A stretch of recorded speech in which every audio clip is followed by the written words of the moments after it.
Pasadas las elecciones generales de Santa Fe con el resultado ejecutivo puesto, ¿no? Porque realmente era imposible que el segundo candidato se pudiera sacar el primero. En este caso, Maximiliano Puyaro, decíamos, se hizo con la gobernación y a partir del 10 de diciembre va a ser el próximo gobernador de Santa Fe. Entramos en el último mes de campaña de las elecciones generales nacionales de octubre, que se da en medio de una crisis política importante. Y esto, digamos, es importante que lo tengamos en cuenta.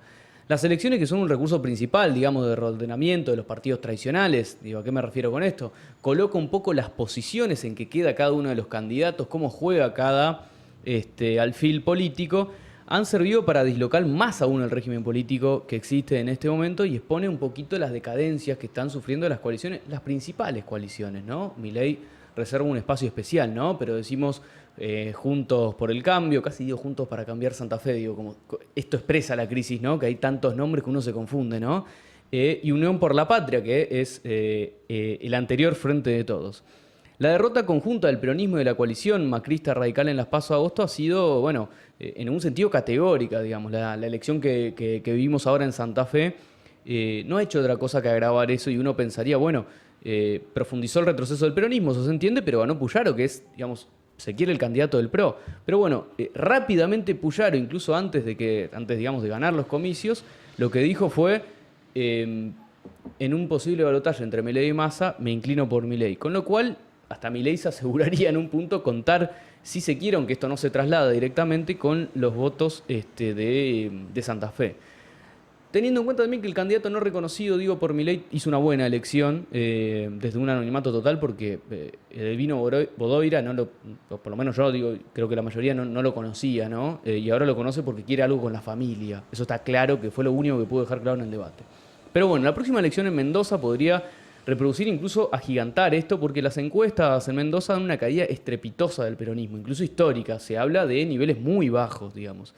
Que en estas condiciones el triunfo de Milei no ha servido más que para encontrar un nuevo punto de reagrupamiento de este régimen político y ha agravado todos estos desequilibrios, como decíamos. Pero más allá de la viabilidad de los planteos que tiene Milei, dolarización, prender fuego al Banco Central, la motosierra y la mar en coche, la gran ineptitud que recorre en el círculo rojo es la capacidad de asegurar la gobernabilidad en el país, que camina por una cornisa, esta cornisa de la hiperinflación y el estallido social. Decíamos recién, vamos a tener una columna, vamos a hablar con un economista, porque es una situación insoslayable la que vive el país. Pero bueno, una de las principales características que tiene el régimen democrático para los que controlan el poder en la Argentina, ¿no? Es que disimula su verdadero contenido. Cuando digo disimula, ¿a qué me quiero referir? Digo, no gobierna el que gobierna, gobierna el que puso la plata para la campaña, gobierna el que tiene extensiones impositivas, gobierna el que se hace con los dólares, gobierna el que a partir de una bicicleta financiera puede hacerse acaudaladamente con los recursos del país, digamos. Y esto queda detrás de la fachada de un voto popular, digamos, cuando en realidad es el empresariado el que controla el Estado y de alguna manera no pone en la cara. Ahora, ¿qué es lo que cambia en esta crisis política? Y esto es lo importante, ¿no? Lo que cambia es que este principio político de no poner la cara se ha modificado. ¿Por qué? Porque hoy la mayoría de estos empresarios, este círculo rojo que se puso muy de moda cuando Macri asumió, que lo alentó el peronismo que no estaba, si se quiere, en boca de todo el mundo, ha tenido que salir a la cancha, ¿no? Ha tenido que ponerse la camiseta. Por ejemplo, la Fundación Mediterránea, digo, que nuclea grandes sectores empresariales, se ha hecho cargo de modo directo de la campaña de Patricia Bullrich. Carlos Melconian, que ahora se pasea por todos los programas, digo, no es que antes no haya estado, pero digo, parece el candidato, es el economista que lidera esta campaña y no solo fue proclamado como el futuro ministro de Economía de Patricia Bullrich, sino que desplazó totalmente a Patricia Bullrich de las apariciones públicas. Creo que se debe también a los baches que ha dejado en términos económicos Patricia Bullrich, digo, esto de ir con una cámara al Banco Central, digo, a ver las reservas, cosas por el estilo que han dejado de alguna u otra manera en ridículo a la candidata de Juntos por el Cambio. Junto con la Fundación Mediterránea salieron al cruce los dueños de las grandes empresas nucleados en AEA. ¿Quiénes son? Bueno, Mañeto, compañía, y pusieron el eje en la defensa de las instituciones y entre ellas la Corte Suprema de Justicia, lo que hemos escuchado antes de la campaña, durante la campaña y que parece que vamos a seguir escuchando, digamos.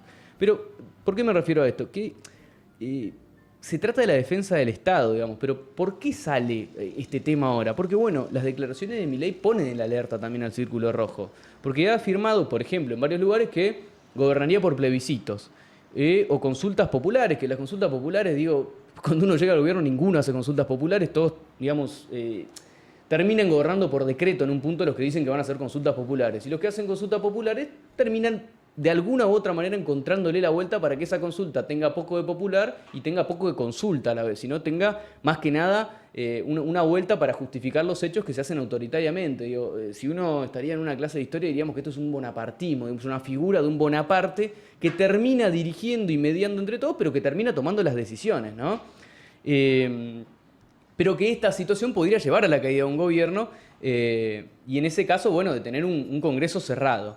Lo que está pasando es que de llegar a la presidencia de Milei ya no se discute en torno a su programa económico, decíamos recién, digamos, cuando llegue el momento ese programa se negociará o en todo caso de que sea electo presidente, ¿no? Pero después de todo los programas de uno y otro tienen algunos puntos en común. Digo, Milei lo hace un poquito expuesto, ¿no? Pero después uno se pone a pensar, por ejemplo, Milei dice vamos a llevar más a fondo el plan que quiere el Fondo Monetario Internacional. Bueno, pero Massa es un alumno espectacular del fondo porque lo lleva adelante. Tiene algunos problemas, ¿no? Bueno, se encuentra con cierta resistencia, pero lo lleva adelante sin problemas, ¿no? Después lo de la dolarización, bueno, se discute si queda para el segundo mandato o no, lo sugirió este muchacho Marra, que es el candidato, digamos, a jefe de gobierno de Milei, ya dijo, bueno, lo de la dolarización, y bueno, la vamos a ver, digo, no estoy del todo, no tengo del todo claro, ¿no? ¿Viste? Paso, próxima pregunta.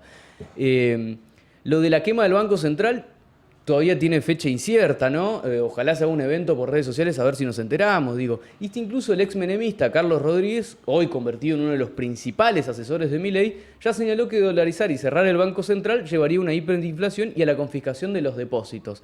A la gente vos le decís confiscación de los depósitos y todos saben y tienen memoria de qué se trata, ¿no? Porque el 2001, para todo un sector de la sociedad un poco más adulta, está fresco, ¿no? Y aunque pareciera ser materia de choques, en la cuestión fiscal también hay acuerdos, más acuerdos que divergencias, ¿no? Especialmente desde que Massa se comprometió a aprobar el presupuesto sin déficit para el año entrante, ¿no?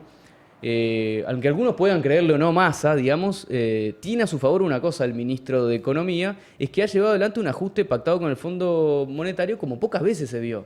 Digo, a veces está revestido, ¿no? Pero aunque la mona se vista de seda, mona queda. En este caso, aunque el ajuste se viste de seda, el ajuste está, digamos, y uno lo puede percibir. Cualquiera que fue al supermercado en agosto se da cuenta de ese salto impresionante.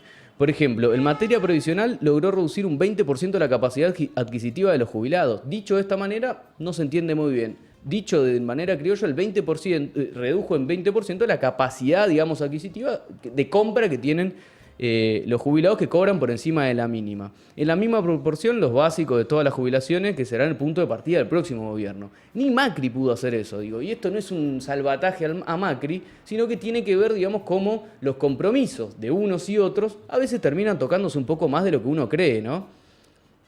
Bueno, dicho esto, digamos, no hay que equivocarse. Mientras todas las coaliciones y candidatos hablan de un equilibrio fiscal, contradictoriamente prometen bajar la carga tributaria de las empresas. Massa, otra vez, acaba de hacer una eliminación de las retenciones a las llamadas economías regionales. La invocación a este equilibrio fiscal no es otra cosa que la cobertura ideológica de un ataque a los laburantes, al salario, digamos, al contenido de ese presupuesto público que golpea directamente a quien hoy labura en las universidades y demás, que es el público, digamos, al que muchas veces este sector, digamos, el peronismo quiere interpelar.